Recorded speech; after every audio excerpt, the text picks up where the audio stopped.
Welcome to Hawktober 2020. We're in the beautiful Ramona grasslands, and we're going to talk about birds of prey. During Hawktober, we're going to talk about adaptations of birds of prey like hawks, falcons, owls, and eagles. Penelope here is a Ferruginous hawk, and Ferruginous hawks are the largest hawk species in North America.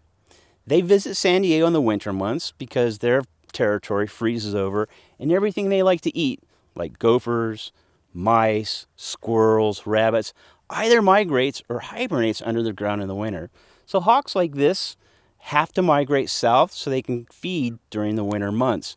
San Diego, particularly the foothills of our mountains and the grasslands like we have here in Ramona, are a really important part of their year cycle.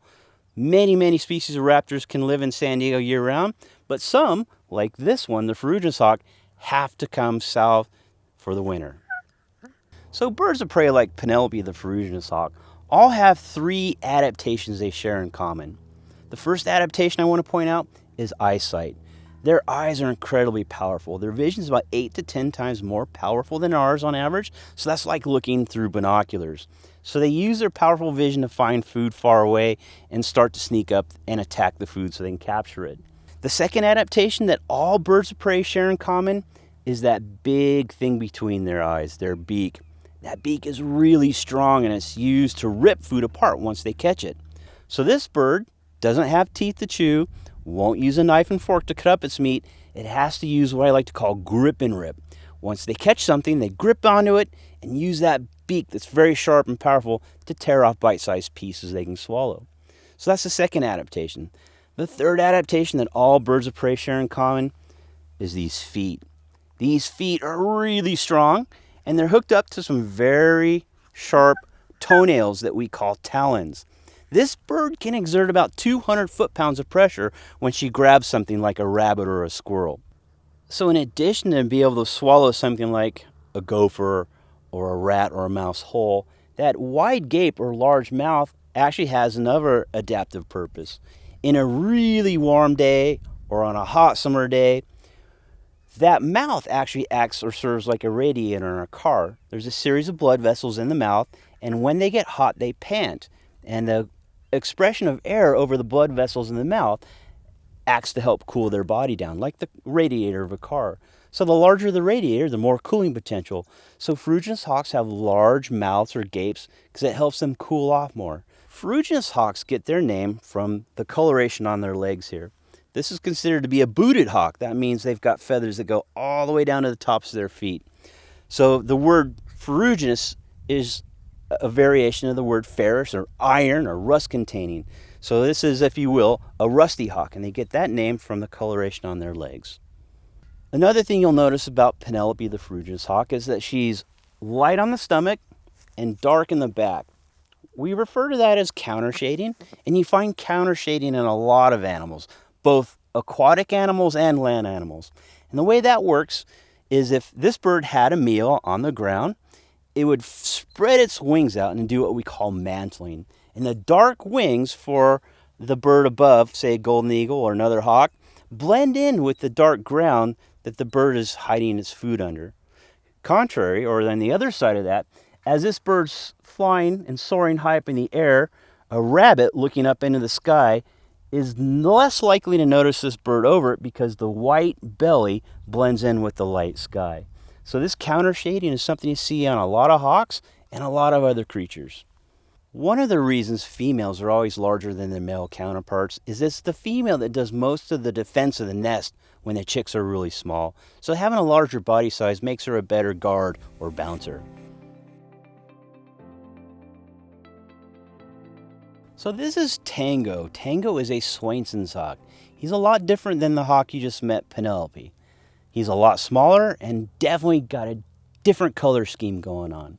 One of the defining characteristics of a Swainson's hawk is underneath the beak they have that white patch.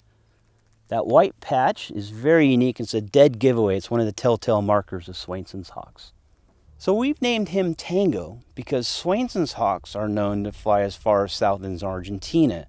And of course, what famous dance do you have in Argentina but the tango? So Tango and Swainson's hawks like him are highly migratory, very rarely seen here in San Diego. However, Swainson's hawks during their migration will group together in hundreds and even thousands, forming a large group of what we call a kettle. So if you want to see a kettle of Swainson's hawks, try going to Anzo Borrego Park in February or March, and you'll see thousands of these guys as they migrate north, going back to their breeding grounds from Argentina and other places in South America. Swainson's hawks have all those awesome tools or adaptations that all raptors have. However, on their migration, they eat something that might be a little bit surprising. We sometimes refer to these as Grasshopper Hawks because during their migration, they rely heavily on abundant grasshoppers and caterpillars and other insects instead of a larger, more nutrient-packed big meal like a mouse or a squirrel. So during their migration, these guys rely on insects. So one of the common questions we get about our birds when we're doing programs is how long can they live? Well, being a raptor or a bird of prey is actually really tough. It's challenging. Most birds of prey have an 80% mortality rate in their first year. So if you have 10 red-tailed hawks that hatch out in any given area, chances are 2 of those will survive to be a year old. The rest of them just won't make it. And that's because it's difficult to be a hunter. That's true with most predatory animals. When you have to make your living finding, catching your food every time you want to eat, it's a very hazardous lifestyle. However, for those few that figure out how to take care of themselves and make a living, a hawk like this, we know through banding studies, can live to be 10, 12 years old. Some larger hawks and eagles we've found to live to be 20 plus years old in the wild.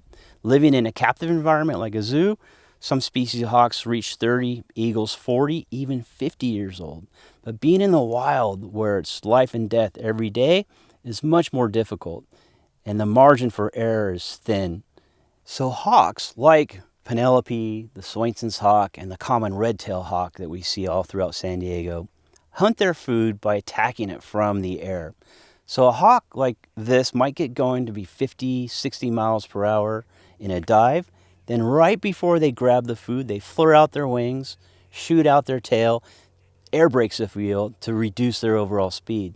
They still impact the animal at 10, 15 miles per hour, but it's their feet that create the final impact that helps them catch their food. So if I asked you, what does it take to fly? Wings and feathers that create a lift so they can fly. Another adaptation that we don't think about is hollow bones and a light overall body airframe. Everything about a bird is adapted to being lightweight so they can use their feathers and wings to get off the ground. Another thing about feathers, it's really important for them to help thermoregulate.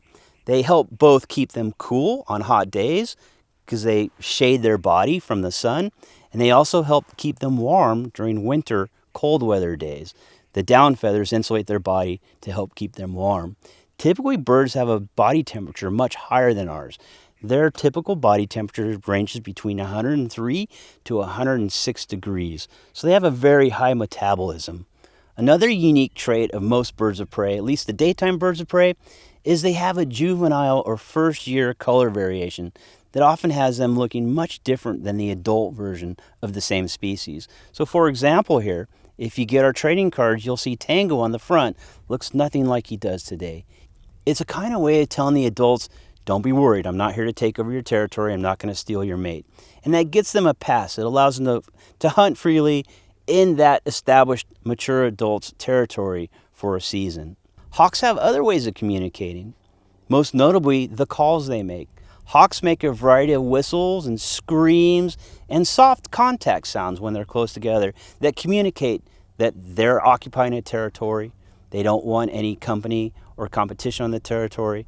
And that's a lot of the sounds that you hear when you're hiking in a place like the Ramona Grasslands Preserve or anywhere you'll find hawks and eagles. So all the birds we share with you for Hawktober are with us because they can't take care of themselves, and they're living under a special license that allows us to use them for education and take care of them. So one of the important missions of San Diego Parks and Recreation Department is to manage and balance the need for recreation and habitat conservation. So Ramona Grasslands Preserve is a great example of balancing recreation opportunities through hiking and wildlife management, keeping this open space preserve so migrating birds, year-round birds, and other animals can use it year-round. Thanks for joining us for our first week of Hawktober. Join us here on YouTube next week for another fascinating look at some more birds of prey. If you have a question or comment, leave it here or hit us up on our Facebook event page.